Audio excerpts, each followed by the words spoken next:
Hai guys, Assalamualaikum warahmatullahi wabarakatuh dan salam sejahtera. Bertemu lagi kita dalam Afi Project. Terima kasih kepada korang yang sudah klik video ini. Alright guys, so dalam video kali ini kita nak tengok mengenai 7 kereta yang pernah dihina dulu semasa awal pengeluarannya dulu.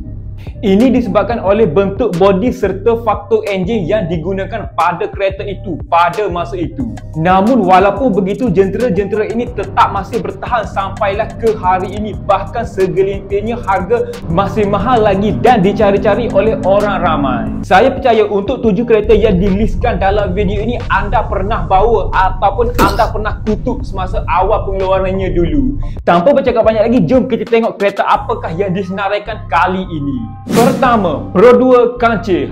Siapa dekat sini tak kenal dengan Pro 2 kancil? Pasti korang baru lahir semalam. Dulu semasa Pro 2 kancil mula diperkenalkan pada tahun 1994, ramai yang pandang rendah pada kereta ini.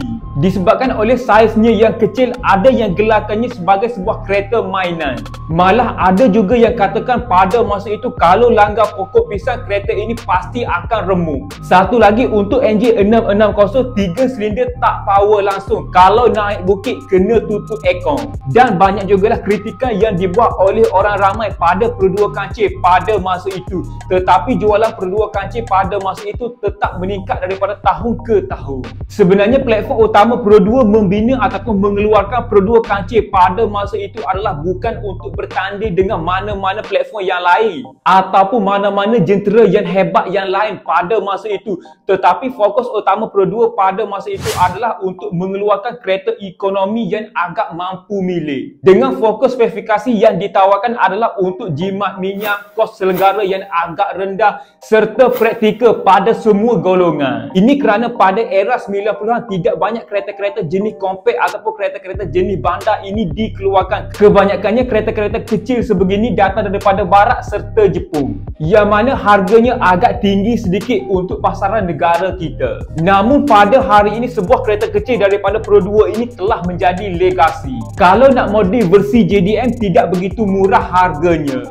Siapa dekat sini pengguna Pro 2 kancil sampailah ke hari ini? Cuba korang komen dekat bawah. Kedua, Proton Wira 1.3 dan 1.5 auto. Masa mula-mula Proton Wira auto ini diperkenalkan, ramai yang kritik dengan enjin Proton Wira auto ini. Dikatakan enjin ini agak lembab, senang semput dan kuat makan minyak. Ada yang katakan juga bila tekan minyak bunyi enjin agak kuat tetapi kereta tak bergerak sangat. Lagi-lagi bila naik bukit sambil on aircon, terus rasa macam tarik rumah.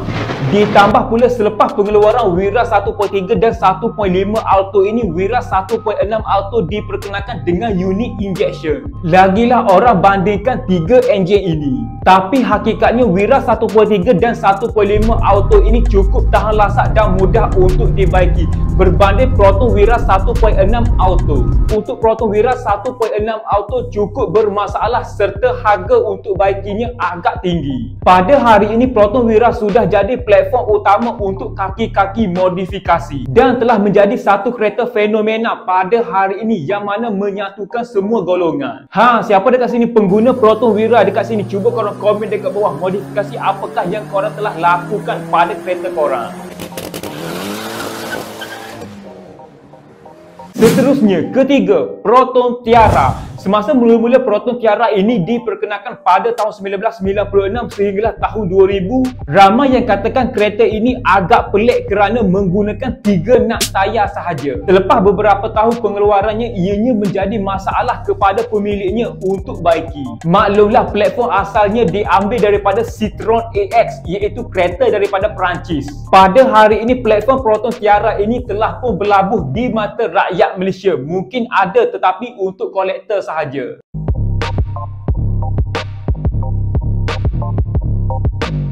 Keempat, Pro 2 Clisser. Dulu semasa Pro 2 Clisser ini diperkenalkan, ramai yang kutuk kereta ini ataupun ramai yang kritik kereta ini dikatakan bentuk yang agak pelik serta harga yang agak mahal pada masa itu dengan saiz yang kecil. Ada yang gelarkan juga ini adalah sebagai sebuah kereta orang pencing. Sebenarnya untuk bentuk Pro 2 Clisser ini agak comel tetapi ianya tidak ngam dengan rakyat Malaysia pada masa itu. Sebab pada masa itu rata-rata orang kita lebih suka kereta yang besar daripada daripada segmen C dan segmen D. Tapi walau bagaimanapun tahun berganti, tahun orang mula nampak nilai klise sebenar. Sebuah kereta yang cukup jimat minyak, ringan dan mudah untuk dijaga. Sebab itulah pada hari ini sebuah kereta kecil daripada Pro 2 ini tidak jatuh dan tidak turun harganya. Kelima, Proton Juara. Saya percaya di sini ramai yang kenal dengan kereta pelik daripada Proton ini. Proton Juara mula diperkenalkan pada tahun 2001 sehinggalah tahun 2004. Semasa mula-mula Proton Juara ini diperkenalkan, ramai yang kutuk ataupun ramai yang kritik kereta ini kata peti sejuk bergerak. Angka jualan Proton Tiara semasa awal pengeluarannya dulu tidaklah begitu laris berbanding segmen Proton yang lain. Namun sebenarnya keluaran Proton ini tidak kena dengan masa. Pada ketika itu orang Malaysia tidak pandang lagi kereta design sebegini. Ini kerana pada masa itu rata-rata pengguna lebih memilih van yang besar ataupun kereta yang besar, mudah untuk segalanya. Keenam, Proton Arena. Semasa mula-mula Proton Arena ini diperkenalkan, ramai yang kritik kereta ini kata Proton Arena ini seperti van jual ikan. Sebab masa itu kebanyakan desain yang dihasilkan untuk Proton Arena ini kebanyakannya digunakan untuk kegunaan pasar. Namun walaupun begitu, jentera ini agak laku keras di Australia dan UK kerana kos untuk jaga kereta ini agak rendah di sana, dan sampailah ke hari ini pun kereta ini masih lagi digunakan di sana, yang mana dikenali sebagai Proton Jambak. Pada hari ini pun di Malaysia Proton Arena ini masih lagi dicari-cari. Kalau dapat dengan harga bawah RM20,000 itu dah digelar jackpot. Siapa dekat sini peminat Proton Arena ini? Cuba korang komen dekat bawah. Alright guys, seterusnya kita masuk yang terakhir sekali, iaitu yang ketujuh. Ia adalah Pro 2 Kenari. Semasa mula-mula Pro 2 Kenari ini diperkenalkan, ramai yang gelar kereta ini kereta kotak bergerak dengan desain yang agak pelik. Dan harga pada masa itu untuk Pro 2 Kenari agak mahal jugalah, setanding kereta daripada segmen B. Tetapi lama-kelamaan orang mula suka dengan Pro 2 Kenari ini, sehinggakan pertengahan pengeluaran Pro 2 Kenari ini bagi unit second hand dicari-cari balik kerana kereta ini mudah untuk muat barang, dan yang paling penting jika yang ketinggian 170 ke atas cukup selesa. Pada hari ini pun kereta kotak daripada Pro 2 ini dicari-cari balik sesetengah peminatnya untuk dijadikan sebagai sebuah kereta projek, sehinggakan barang-barang JDM daripada Jepun untuk Pro 2 Kenari ini semakin meningkat naik dan semakin mahal. Siapa dekat sini pengguna Pro 2 Kenari ini? Cuba korang komen dekat bawah berapa lamakah dah korang guna Pro 2 Kenari korang. Alright guys, so itu adalah 7 kereta yang pernah dihina dulu oleh rakyat Malaysia. Jadinya saya rasa sampai di sini sajalah video saya untuk kali ini. Macam biasa, jika anda dapat sedikit sebanyak info ataupun knowledge daripada video kali ini, saya hargai sangat jika anda bantu saya dengan 2 klik, iaitu klik tombol subscribe dan klik button like dekat bawah ni. Pastikan korang tinggalkan komen di bawah dan cadangkan apa yang korang rasa perlu untuk saya review ataupun sebagainya. Terima kasih.